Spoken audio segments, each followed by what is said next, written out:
Welcome to Savannah, Georgia. Today, we're at the Spring Hill Redoubt, which is a reconstructed British fortification that was a site of bloody fighting during the 1779 Battle of Savannah. Although the redoubt was almost lost to time and development, archaeology and thoughtful preservation have brought it back to life. Step with us inside the redoubt as we relive the Battle of Savannah. The Spring Hill Redoubt in Savannah, Georgia stands at the center of one of the most dramatic moments of the American Revolution. In the fall of 1779, Savannah was firmly in British hands. They had taken the city the year before and spent months fortifying their defenses as part of a broader Southern strategy. Earthen walls, trenches, artillery positions, and a network of redoubts encircled the town, including an especially strong position built on a natural rise known as Spring Hill.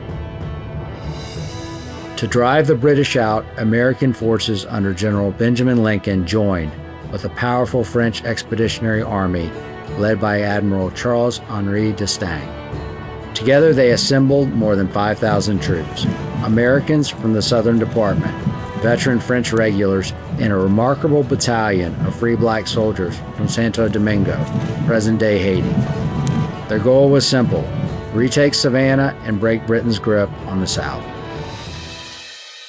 The plan set for October 9, 1779 was bold. The combined forces would strike directly at Spring Hill Redoubt, break the British line, and force the enemy to surrender. But as the soldiers advanced through dense fog, they encountered a formidable defense. Inside the redoubt waited British regulars, Loyalist provincials, and Hessian auxiliaries.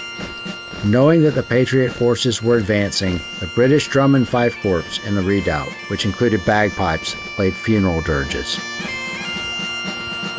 As soon as the attacking column came into view, they were met with a devastating barrage. Musket volleys, canister shot, round balls, and the sharp defenses of the palisade itself.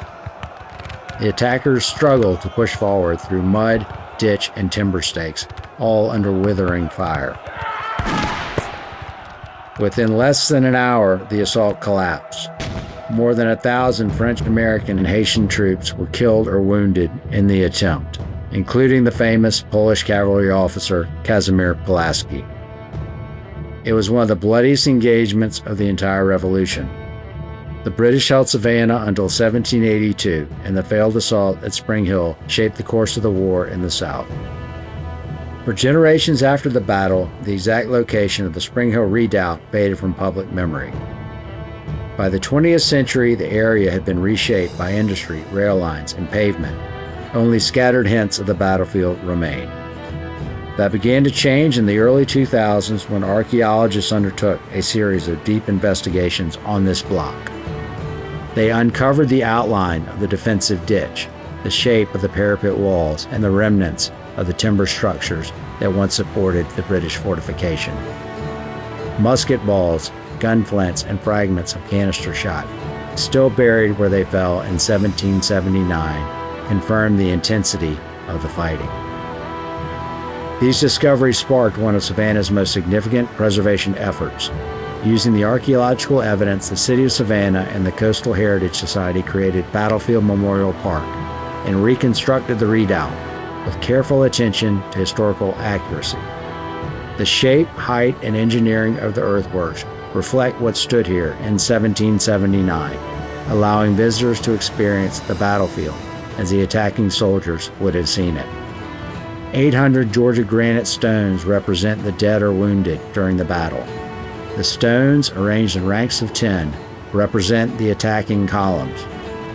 Across the street at the Savannah History Museum, visitors can see cannons from the battle and other relics related to the Revolution in Savannah.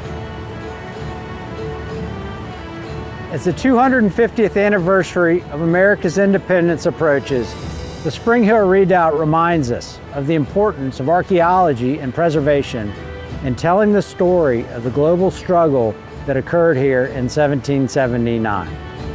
It also reminds us of the memory of the hundreds of soldiers from 8 different nations who lost their lives on that fateful day.